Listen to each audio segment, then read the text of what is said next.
할렐루야. 오늘도 예배 자리에 나오신 성도님들을 주님의 이름으로 축복합니다. 우리 주님께서 주시는 평강과 은혜가 우리 모든 성도님들께 함께 하시기를 소망합니다. 여러분의 인생에서 가장 큰 감사의 제목은 무엇입니까? 소중한 가정을 허락하신 것, 자녀들을 주신 것, 최근에 손주 손녀가 태어난 것, 또 교회 안팎에서 좋은 믿음의 동역자들을 만나게 하신 것, 오랫동안 몸이 아팠다가 잘 회복된 것, 여러 감사의 제목과 또 고백들이 있으실 것입니다. 우리 모든 그리스도인들의 여러 가지 감사의 제목들이 있지만 우리 공통의 감사의 제목은 우리가 예수 믿고 구원받은 것, 하나님의 자녀된 것, 또 영원한 천국을 사모할 수 있도록 선물로 받은 것이라고 할 수 있을 것입니다. 이 그리스도인들에게 있어서 이 감사라는 것은 옵션이 아니라 기본값, 디폴트 값이라고 할 수 있습니다. 그래서 어떤 특별한 조건이 주어져야만 감사하는 것이 아니라 이미 우리가 감사할 조건들을 다 가지고 기본적으로 가지고 있는 사람들이라는 것이죠. 우리가 그리스도인이라는 그 이름을 받을 때, 우리가 예수 믿은 그 순간 우리는 이미 차고 넘치는 감사의 제목들을, 감격의 조건들을 이미 주님께로 받아 거듭난 존재들이 되었기 때문인 줄 믿습니다. 그래서 성경은 우리 다 함께 여호와께 감사하자라는 고백이 아니라, 권유가 아니라 여호와께 감사하라라는 명령으로서 우리에게 말씀하고 있습니다. 우리가 감사를 잃어버린다는 것은 곧 하나님의 은혜를 잃어버리는 일이 되는 것이고, 또 하나님께서 베풀어 주신 은총을 거절하는 일이 되기 때문에 우리 그리스도인의 필수 조건은 바로 감사라고 할 수 있습니다. 우리가 이 시간도 모여서 예배하는 것, 또 하나님께 찬양하는 것, 또 날마다 기도하는 우리의 기도의 제목들 속에서 언제나 하나님께 대한 감사의 의미를 담고 있는 것이죠. 그래서 추수감사절, 맥주감사절, 송년주일, 이런 특별한 감사의 절기뿐만 아니라 우리는 매일매일, 매 순간, 매 시간 하나님 앞에 감사해야 하는 존재들인 것을 우리가 기억해야 할 줄 믿습니다. 그러나 우리는 매일 평범하고 또 때로는 지루하게 반복되는 그 일상 속에서 하나님께서 행하신 그 일들에 대해서 잊어버리고 망각할 때가 참 많이 있는 것 같습니다. 감사를 잃어버리고 어느새 내 삶에 대해서 투덜거리고 또 불평하곤 합니다. 내 삶은 대체 왜 이 모양인가? 우리 가족은 왜 이거밖에 안 될까? 왜 남들보다 더 낫지 못할까? 잘 살지 못할까? 더 성공하지 못할까? 그때 그 선택을 했으면 더 좋았을 텐데 내 자녀들은 왜 저럴까? 대체 누구를 닮아서 저럴까? 나는 저렇지 않았던 것 같은데 한참을 고민하다가 맞아, 남편을 닮아서 저런 게 확실해. 죄인된 본성을 지닌 우리는 가만히 앉아만 있어도 쉬지 않고 불평을 할 수 있는 놀라운 존재들입니다. 조금만 정신을 놓고만 살아도요, 어느새 우리 머릿속에 불평과 불만이 채워지는 것을 종종 경험하곤 합니다. 사탄은요, 우리 머릿속에 끊임없이 불평거리라는 먹잇감을 계속해서 던져주고 우리가 그것을 집어먹기만을 기다리고 있습니다. 그것이 우리가 하나님으로부터 멀어지게 하는 가장 기본적이고 또 강력한 무기이기 때문입니다. 출애굽한 이스라엘 백성들이 하나님 앞에 범죄했던 가장 결정적인 범죄는 바로 불평이었습니다. 유월절을 지켜라 하나님께서 명령하셨는데 그들을 건져내고 구원해 주신 하나님의 구원의 은혜에 대해서 감사하라 라는 그 뜻은 잊어버리고 광야에 나가서 우리 목마릅니다, 물 주세요, 만나 지겹습니다, 고기 좀 주세요, 차라리 애굽에서 종살이하던 그때가 더 그립습니다, 그때는 과일과 채소는 먹을 수 있었는데요, 이러면서 하나님과 모세에게 불평합니다. 또 가나안의 정탐꾼으로 보냈던 12명 중에 10명의 사람들은 백성들로 하여금 불평하고 원망하도록 만듭니다.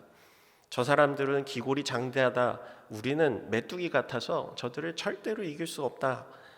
그러나 두 사람, 여호수아와 갈렙만큼은 저렇게 좋은 땅을, 저렇게 비옥한 땅을 하나님이 우리에게 주셨습니다. 저들은 우리의 밥입니다, 우리의 먹거리입니다, 이렇게 얘기하죠. 하나님께 대한 무한 믿음, 무한 신뢰, 긍정, 감사의 태도를 지니고 있었던 자들이었던 것입니다. 여러분, 성경에 기록된 믿음의 사람들은 이처럼 불평과 불만이 아닌 감사라는 무기를 지닌 사람들입니다. 사울과 다윗의 예를 들 수 있는데요, 사울은 하나님께서 이스라엘의 왕으로 세워주시는 놀라운 은혜를 경험합니다. 그러나 그 은혜를 곧 잃어버리고 다윗에 대한 비교의식과 또 열등감 속에 빠져서 불평하기 시작합니다. 사울은 천천히고 다윗은 만만히로다 백성들의 노랫소리를 듣고 분노합니다. 왜 내가 더 뛰어나고 위대한 존재인데 다윗을 높이는가? 왕의 자리에서 다윗을 잡아 없애기 위해 이제 시간과 에너지를 허비하고, 또 그도 한때는 하나님의 영에 사로잡혀 예언을 했던 그런 일도 경험했지만 종국에는 하나님의 영이 떠난 자가 되었고 스스로 비극적인 인생으로 치닫게 되는 것입니다. 부족한 나를 왕으로 세우셨다는 이 하나님께 대한 은혜와 감사를 잃어버렸기 때문이죠. 그러나 다윗은 힘겹게 쫓기던 그 많은 세월들 속에서도 하나님께 대한 감사와 또 찬양의 고백을 잃어버리지 않았습니다. 시편의 수많은 고백들을 통해서 그가 하나님을 얼마나 사랑했는가, 또 얼마나 많은 감사의 고백과 찬양을 올려드렸는가 우리는 찾아볼 수 있습니다. 또 아브라함과 이삭, 야곱, 수많은 성경의 사람들 언제나 하나님 앞에 감사하며 찬양하며 신실하게 그분을 향한 믿음을 잃지 않았던 사람들이었습니다. 아브라함은 100세의 아들을 주신 하나님 앞에 감사하였습니다. 하나님께서 아들 이삭을 너 번제물로 바쳐라 명령하실 때 하나님 앞에 왜 줬다 뺏어요? 라고 원망하지 않았습니다. 야곱은 형 에서를 피해서 도망쳐 베델에서 하나님을 만나죠. 아무것도 없던 그 시절에. 그리고 오랜 세월 외삼촌의 집에서 지내다가 이제 가정을 이루고 많은 자녀들과 또 가축들을 데리고 다시 돌아오는 길 베델에서 하나님 앞에 감사와 또 찬양의 예배를 올려드립니다. 지금까지 인도하신 하나님 감사합니다. 또 그 아들 요셉 또한 마찬가지였습니다. 형들 때문에 애굽의 노예로 팔려가면서도 하나님을 결코 원망하지 않았고 불평하지 않았습니다. 도리어 형들과 재회하면서 하나님께서 우리 가정에 큰 은혜를 베풀어 주셨다며 오히려 감사와 찬양을 고백하고 있습니다. 여러분, 하나님을 원망할 법한 상황에서 오히려 감사할 줄 아는 사람, 하나님을 기뻐할 줄 아는 사람, 하나님을 경외할 줄 아는 사람들이었던 것입니다. 오늘 본문의 성경 다니엘 또한 감사할 수 없는 상황에서 감사했던 사람이었습니다. 그는 소년 시절에 나라를 잃어버리고 나라가 망하고 바벨론의 포로로 끌려가는 그런 신세, 참담하고 참혹한 그 상황에서 하나님을 향한 신실한 믿음을 보여주었던 사람으로 기록되어 있습니다. 내가 하나님께 대한 믿음을 지키겠노라고 왕에게 바쳐진 또 우상에게 드려진 그 음식을 거절하고 물과 채소만 먹기로 결단합니다. 또 그 속에서 하나님이 함께 하신다는 놀라운 은혜의 역사를 경험하게 됩니다. 또 그의 새 친구들 풀무불에 던져지는 그 순간에서도 하나님의 구원의 손길을 경험하며 감사와 경배를 올려드립니다. 다니엘은 90년 정도의 시간을 대부분 이제 바벨론 포로기에 활동하면서 바벨론의 느부갓네살 때에 총리의 자리에 오르고요. 또 그의 국정 운영에 참여하였고, 또 그 아들 벨사살 왕에 이어서 그의 노년에는 메대 사람 다리오라고 하는 왕에게도 총애를 받았던 총리의 자리에 올랐던 인물로 성경에 기록되어 있습니다. 오늘 읽은 다니엘 6장은 다니엘의 노년 시절의 이야기인데요. 우리 다니엘 6장 1절과 2절 말씀 같이 한번 읽어보겠습니다. 다니엘 1절과 2절입니다. 다리오가 자기의 뜻대로 고관 120명을 세워 전국을 통치하게 하고 또 그들 위에 총리 셋을 두었으니 그 중에 하나이라. 이는 고관들로 총리에게 자기의 직무를 보고하게 하여 왕에게 손해가 없게 하려 함이었더라. 아멘. 비록 멸망당한 이스라엘 출신이었지만 하나님께서 주신 은혜로 당대 최강국이었던 느부갓네살 때의 이 바벨론 전역을 그가 잘 다스렸고, 이제 바벨론 왕국이 멸망한 이후에도 메데바사 전역을 통치하는 총리로서 이 다리오 왕을 돕는 2인자의 역할을 감당하기 시작합니다. 이 다니엘이 하나님을 경외하지도 않는 이방 왕들에게 총애를 받으며 또 하나님과 사람들에게 인정받았던 비결은 무엇이었을까? 그가 늘 하나님을 경외하였고 또 하나님을 향한 원망이 아닌 늘 감사와 찬양으로 신실하게 그의 믿음을 하나님 앞에 지켜냈기 때문입니다. 전광 목사님이 쓰신 평생 감사라는 책이 있는데요. 이 성경 인물들의 감사의 스타일을 다음과 같이 설명합니다. 평생 질병과 고통 속에 달고 다니면서도 하나님을 찬양했던 사도 바울의 감사는 가시감사, 또 가장 많이 감사했던 다윗의 감사는 모든 상황에 감사할 줄 아는 전천후 감사, 또 오늘 성경에 생명의 위협 속에서 자신의 목숨을 담보로 내놓았던 다니엘의 감사는 벼랑 끝 감사라고 소개합니다. 저희가 고등학교 때 읽었던 책인데요. 국민일보에서 이 책을 쓰신 뒤에 인터뷰했던 기사를 제가 한번 찾아봤더니 이 정광 목사님이 매일 감사 일기를 작성하셨다고 합니다. 하루 생활 중에서 7가지의 감사의 제목들을 이렇게 적으셨는데 이것이 자신이 감사할 수 있는 불평 불만의 안경을 감사의 안경으로 바꿔 끼는 것이다, 이렇게 고백하시더라고요. 감사의 렌즈를 끼고 내 삶을 바라보며 감사 일기를 쓰니까 이 모든 일에 매사에 감사의 조건을 찾게 된다는 것이었습니다. 저도 예전에 군대 입대했을 때 지금 돌아보면 참 감사한 것이 훈련소에 들어갔더니 이제 한 달 조금 넘는 시간 동안 훈련을 받거든요. 그러니까 작은 수첩을 하나씩 주면서 하루에 5가지 감사 제목을 써라, 5감사 노트라고 이렇게 주는 것입니다. 훈련소에서 한 50일 동안 매일 5가지씩 감사한 일을 적으라고 숙제를 내주셨는데, 알고 보니까 이 사단장과 연대장 다 교회 다니는 분들이셔서 예하부대에 다 감사 노트를 적극적으로 권장하고 계셨습니다. 그래서 훈련소 생활을 이제 마치고 자대에 갔더니 이제는 5개가 아니라 10개를 쓰라고 하더라고요. 그래서 감사 노트를 훨씬 더 큰 걸 이렇게 주시면서 1000감사를 달성할 때마다 2박 3일 휴가를 준다. 병사들에게는 이게 어마어마한 보상이거든요. 하루에 10개씩 1000개를 달성하면 2박 3일, 토탈 365일, 3650감사를 달성하면 총 12일의 휴가를 받을 수 있어서 거의 전 부대원들이 감사에 눈이 돌아가 있었습니다. 아침에 눈 뜨고 밥 먹고 훈련하고 근무 서고 뭐 군생활이 특별할 것이 없거든요. 근데 이제 밤에 모든 일과가 끝나고 감사 일기를 적으면서 병사들이 그날 하루를 돌아보고 너 뭐 썼어? 뭐 감사해? 이렇게 서로 물어보면서 그냥 무심코 지나칠 법한 아주 사소한 일들, 또 사람들 속에서 그 감사의 제목들을 발견하기 시작하는 것이었습니다. 청소를 해도 감사, 밥을 먹어도 감사, 훈련을 받아도 감사, 평소 같았으면 불평 불만할 것들도 이 감사라는 단어로 다 바꿀 수 있구나라는 것을 깨닫게 되었습니다. 훈련 받는데 날씨가 왜 이래? 왜 이렇게 더워? 이렇게 더운 날씨 속에서도 건강을 주셔서 훈련 받을 수 있음에 감사. 이 다니엘이라고 하는 사람 또한 하나님께 대한 이 감사의 렌즈를 가지고 있던 사람이었습니다. 오늘 본문 6장 10절 말씀 우리 다시 한번 읽어볼까요? 다니엘 6장 10절 말씀. 다니엘이 이 조서에 왕의 도장이 찍힌 것을 알고도 자기 집에 돌아가서는 윗방에 올라가 예루살렘으로 향한 창문을 열고 전에 하던 대로 하루 3번씩 무릎을 꿇고 기도하며 그의 하나님께 감사하였더라.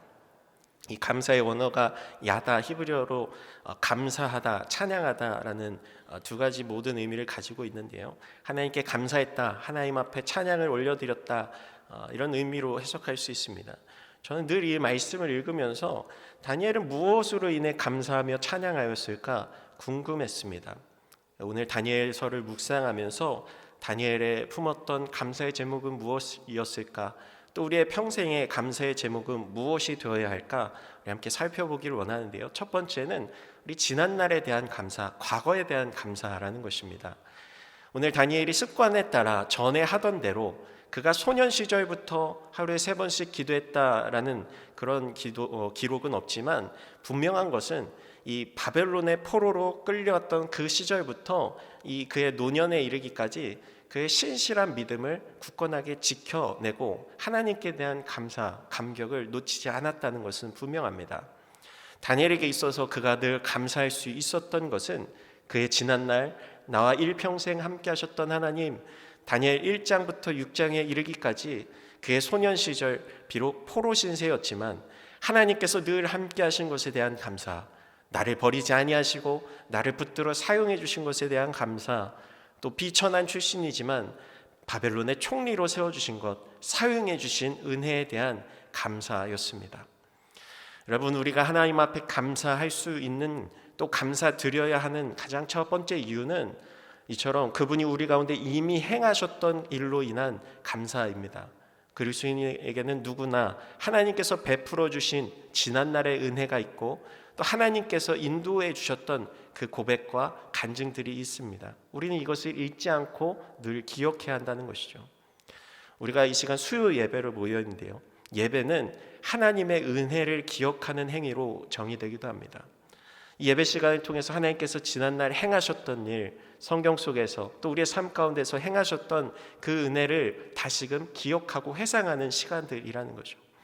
지난날 내 삶 가운데 베풀어 주셨던 은혜를 우리가 다시 기억하며 하나님을 찬양하고 송축하고 감사와 경배를 올려드리는 것, 이 세상을 창조하신 창조주 하나님의 그 놀라운 섭리를 찬양하며 감사하는 일, 무엇보다 가장 중요한 것은 지난 2000여 년 전 독생자 예수 그리스도를 우리 가운데 보내주셔서 우리를 구원하신 그 구원의 놀라운 역사, 그것을 우리는 매 예배 때마다 고백하고 있는 것입니다. 이 시간 우리의 예배가 하나님이 지난날 행하신 일에 대한 감사와 감격의 예배가 되길 소망합니다. 두 번째는 현재, 지금에 대한 감사입니다. 오늘 다니엘 6장의 배경은 바벨론 벨사살 왕이 죽고 바벨론 제국이 멸망합니다. 왕이 바뀌고 제국이 바뀌었음에도 불구하고 다니엘은 다리오 왕의 총애를 받아 다시금 총리의 자리에 올라서서 메대 바사 제국을 다스리는 일을 감당하게 됩니다. 높은 자리에 올랐다고 해서 마음이 교만해지고 하나님을 향한 감사를 저버리지 않았다는 것입니다.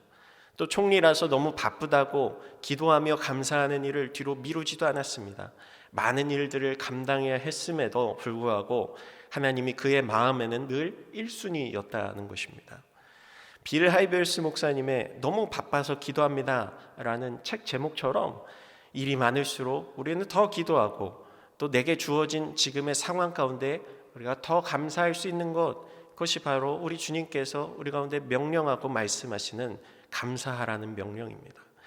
그는 심지어 자신을 죽이기 위해 꾸며낸 조서에 왕의 도장이 찍힌 것을 알고도 하나님 앞에 감사하고 있습니다. 죽어야 할 상황에 놓였음에도, 내 목에 지금 칼이 들어와 있는 것 같은 그런 상황에서도 하나님, 대체 내게 왜 이런 시련을 주십니까? 라며 원망하고 불평하는 것이 아니라 감사하며 하나님 앞에 기도하고 있는 것입니다. 다니엘에게 있어서는 이 하나님 앞에 기도하는 일이 가장 중요한 일이었고, 또 하나님을 향한 나의 사랑을, 감사를 고백하는 것이 자신의 목숨보다도 더 중요하고 가치 있는 일이었기 때문입니다. 마지막 세 번째는 미래에 대한 감사였습니다. 저는 다니엘 말씀을 읽으면서 늘 궁금했던 것이, 다니엘은 그때 창문을 열고 무슨 내용으로 기도를 했을까? 어떤 감사를 드렸을까? 오늘 맛있는 거 먹어서 감사했을까? 아니면 좋은 일이 있어서 감사했을까? 궁금했는데, 다니엘서 9장 말씀에 보면 다리오가 왕이 된 첫 해, 오늘 읽은 6장과 같은 다리오 원년에 쓰여졌다고 기록되어 있는데요, 다니엘이 한 가지 사실을 깨닫게 됩니다. 다니엘 9장 2절 말씀 같이 한번 보실까요? 곧 그 통치 원년에 나 다니엘이 책을 통해 여호와께서 말씀으로 선지자 예레미야에게 알려주신 그 연수를 깨달았나니 곧 예루살렘의 황폐함이 70년 만에 그치리라 하신 것이니라. 다니엘이 예레미야가 쓴 책을 읽다가, 예레미야서를 읽다가 이 시기가 70년이라는 것, 바벨론에 의해 멸망당하고 포로로 지낸 시간이 70년으로 끝날 것이라는 것을 그가 깨닫게 됩니다. 그리고 그 70년이라는 숫자가 거의 다 차간다는 것을 그가 생각하게 되었죠. 하나님께서 이스라엘 민족을 다시 회복시키실 것에 대한 약속을 이루어 주신다는 그 소망과 감사로 하나님 앞에 기도했던 것입니다. 다니엘은 이때 기도하며 환상을 보게 되고 또 가브리엘 천사를 만나게 되는데, 어떤 학자들은 이 다니엘 9장에 이 놀라운 영적 체험이 있어서 6장 말씀에서 그 사자굴에 던져지는 위기 앞에서도 하나님 앞에 감사하며 기도할 수 있었다라고 보는 해석도 있습니다. 다니엘은 이 90세에 가까운 노년에 자신의 삶이 다 끝나가 그 무렵에도 민족을 향한 또 다음 세대를 향한 뜨거운 열망으로 하나님 앞에 기도하였고, 또 이스라엘 민족을 구원하실 것에 대한 감사의 고백을 올려드렸고, 이로 인해 사자굴에 던져지는 위협에 대해서도 요동치 않았다라는 것입니다. 우리 성도님들은 다음 세대를 향해, 우리 자녀 세대들을 향해 어떤 감사의 제목을 가지고 기도하고 계십니까? 우리는 자녀 세대들을 바라보면서 그들을 통해서도 하나님께서 행하실 일들을 미리 바라보며 다니엘과 같이 감사하며 기도해야 할 줄 믿습니다. 저는 고등부 아이들과 함께 사역하면서 이 시대 교회가 다음 세대들에게 믿음을 이어주기가 참 힘들다, 말씀을 심기가 참 어렵다, 이런 이야기들을 참 많이 듣곤 합니다. 근데 사실 이런 이야기들은 제가 고등학생 때도 이미 많이 들어왔던 이야기였거든요. 인류 역사 속에서 자녀 세대들이 말을 잘 들었던 시대는 단 한순간도 없었다고 합니다. 기원전 1700년에 수메르 점토에서 이런 기록이 발견됐다고 하는데요. 요즘 젊은이들은 너무 버릇이 없다. 또 기원전 425년 소크라테스, 요즘 아이들은 버릇이 없다. 부모에게 대들고 스승에게도 대든다. 또 1311년, 지금부터 한 700년 전에 대학 교수가였던 이 알바루스 펠라기우스라는 사람의 글에 요즘 대학생들 정말 한숨만 나온다. 이 시대의 아이들과 그 시대나 별반 다를 게 없다라는 거죠. 제가 올해 초 24명의 드림교회 아이들을 데리고 싱가포르와 또 인도네시아에 다녀왔습니다. 월화수 2박 3일 싱가포르 일정을 보내고 이제 목요일에는 선교지를 탐방하러 이제 인도네시아 바탐, 우리 지난번 오셨던 주성홍 선교사님이 사역하고 계신 바탐에 방문했는데요. 바탐으로 가기 전날까지 이 싱가포르에서 아이들이 얼마나 신나게 놀았는지 체력이 다 방전돼 가지고 또 아픈 아이들도 한두 명 이렇게 생기니까 선교지에 딱 도착했더니 이 선교사님을 누는 눈빛이 다들 이렇게 가관이더라고요. 아이들이 이제 현지 교회에 방문했는데 가서 선교사님 말할 때 이제 다 같이 졸고 있고, 또 선교사님 말씀하실 때 기도할 때 집중도 잘 못하고, 저도 참 너무 미안하고 안타까웠는데 선교사님이 저랑 이제 식사하면서 농담으로 웃으면서 이렇게 이야기하시더라고요. 예전 같았으면 나한테 다 죽었어. 근데 요즘 애들은 말 안 듣는다고 때리면 큰일 나지. 큰일 나죠. 선교사님, 저는 요즘 아이들이 주일에 교회 나오는 것만 해도, 나와 주는 것만 해도 너무 감사합니다. 이 교회에서는 정말 열심히 하던 아이들이었는데 매주 헌신하고 또 봉사하는 그런 친구들이었거든요. 세상에 얼마나 재밌는 것들이 많이 있습니까? 요즘 중고등학생들이 주말이면 서울로 놀러 가고, 또 어디 아이돌 콘서트를 보러 다닌다고 하고, 노느라 교회 다닐 시간이 없거든요.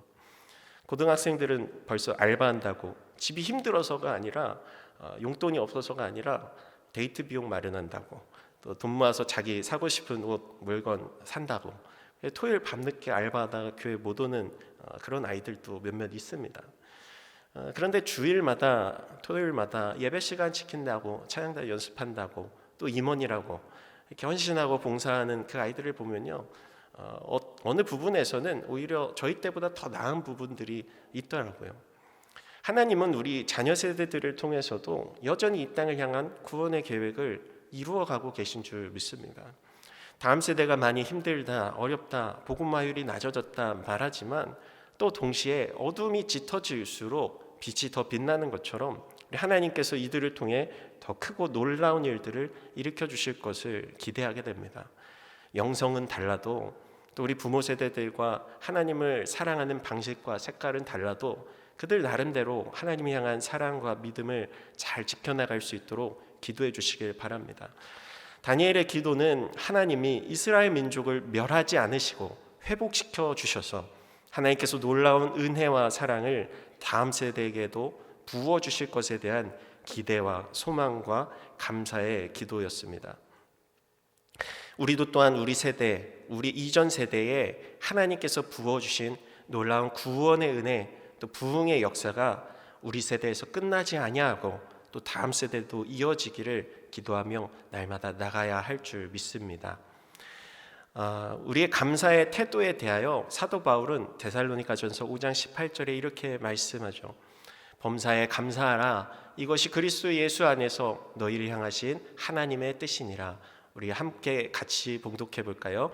범사에 감사하라. 이것이 그리스도 예수 안에서 너희를 향하신 하나님의 뜻이니라. 오늘 사도 바울이 전한 말씀대로 우리는 모든 일에 감사해야 할 줄 믿습니다. 과거에도 감사, 지금도 감사, 또 미래에도 감사, 하나님께서 행하셨던 일에 대한 감사, 지금 행하고 계신 일에 대한 감사, 또 앞으로 행하실 일들에 대한 감사. 내 상황과 내 여건과 상관없이 그럼에도 불구하고 감사, 앞으로 하실 일들을 기대하며 소망하며 감사하는 것, 모든 일에 감사하는 것, 평생에 주님을 감사하며 찬양하는 것, 그것이 하나님의 뜻임을 고백하며 나아가는 성도님들 되시기를 소망합니다. 그리스도인의 감사는 절대 감사입니다. 감사할 수 없는 상황에서도 감사하는 것, 그 어떤 상황에서도 하나님 앞에 감사하며 찬양하는 일을 포기하지 않는 것. 내 현재 상황은 너무나도 처참하지만 그럼에도 불구하고 감사할 수 있는 믿음, 장차 하나님께서 하실 일들에 대해 미리 감사할 수 있는 그 믿음. 나는 이제 나이가 들어서 이제 거의 죽기 직전이라 그렇게 생각하며 다니엘이 기도를 포기하고 감사를 포기하지 않은 것처럼 우리도 하나님 앞에 평생에 하나님의 도우심을 구하며 기도하며 찬양하며 감사를 드리는 것, 그것이 바로 다니엘이 우리에게 보여준 믿음의 신실함입니다. 평생 감사, 평생 찬양, 평생 기도로 우리 하나님의 선하심을 나타내는 성도인들 되시기를 주님의 이름으로 축복합니다. 이렇게 기도하겠습니다. 사랑이 많으신 하나님 아버지, 지금까지 우리를 신실하게 인도하신 은혜, 우리를 구원해 주신 은혜, 그리고 장래에도 우리와 함께 하실 하나님을 찬양하며 감사드립니다. 오늘 다니엘과 같이 평생에 하나님을 사랑하고 섬기며 또한 감사와 찬양으로 살아가 하나님께 영광 돌리는 우리의 삶이 되게 하여 주시옵소서. 불평과 불만으로 가득한 이 세대 가운데 거룩하게 구별되어 감사와 감격으로 하나님 기뻐하시는 온전하신 뜻을 따라 세상과 구별되어 하나님 나라를 전파하는 거룩하고 복된 세대가 되게 하여 주시옵소서. 특별히 다음 세대, 우리 자녀 세대들을 기억하여 주시사 이들이 우리 세대와 또 우리 윗세대에 경험했던 놀라운 부흥의 역사, 또 기도의 응답들을 받는 세대들이 되게 하여 주시고 우리가 이 일을 위해 기도하며 부르짖으며 주님의 크고 비밀한 일을 보게 하여 주시옵소서. 감사드리며 우리의 평생에 찬양받게 합당하신 주 예수 그리스도의 이름으로 기도드립니다. 아멘.